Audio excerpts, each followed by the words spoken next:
Hello,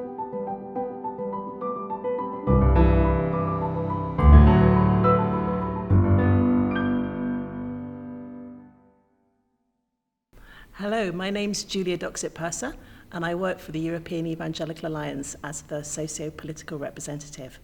And I have here with me Marc Jost, who is a Christian in Switzerland, and he's also a Member of Parliament.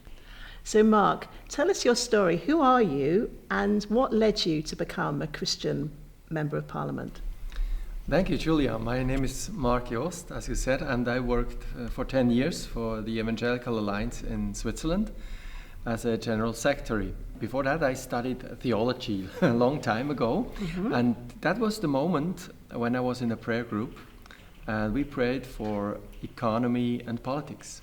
So one day, we had the invitation to meet an MP in the Parliament's building with our prayer group, and this moment was key for me because he asked me if I ever thought about going into politics, and he invited me to work with him. And that was like the starting point for me to not only be interested in politics, but to get involved more and more. So that was the start. After that, a few years later, I got elected to a regional parliament of the canton of Bern. I did that for 14 years, and now I have the opportunity to start in the National Council. Congratulations. Okay. Marc, what does it mean to you to be a Christian in politics, a Christian politician? The Christian faith, for me, is not only about giving a testimony and share the gospel in words, but living the gospel in deeds and living it out, the faith. And politics is, for me, like a profession, a calling, where I, as a Christian, can work and serve in my calling.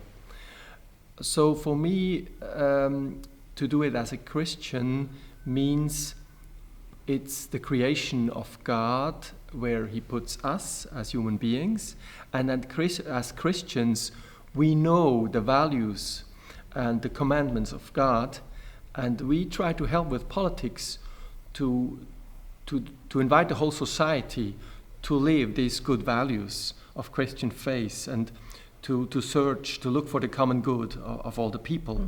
And this is the core for me as a Christian in politics. But what do you find hard about being a Christian in politics?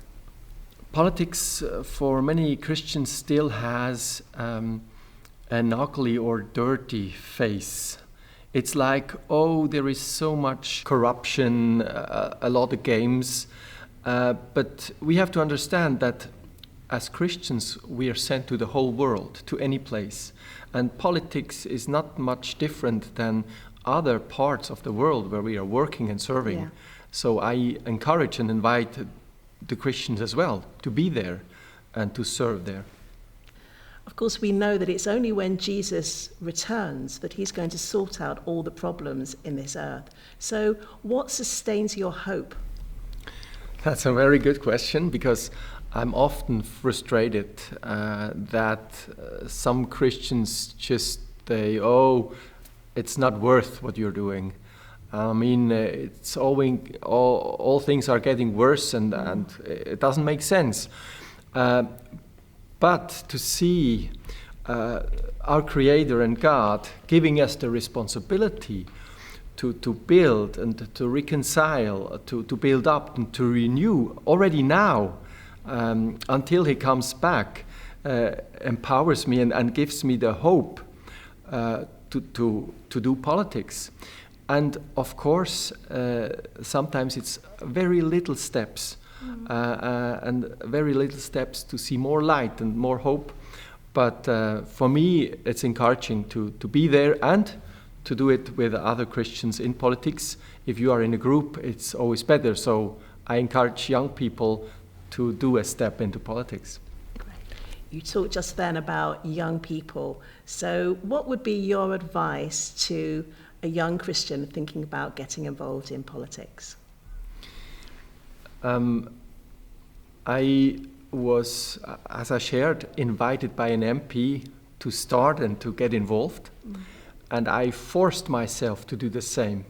So when I started on the regional level, I asked a Christian student, to assist and to help me to work in a sphere I didn't know. Yeah. And now again, I'm a mentor of a young student, and I try to bring him into this sphere of politics.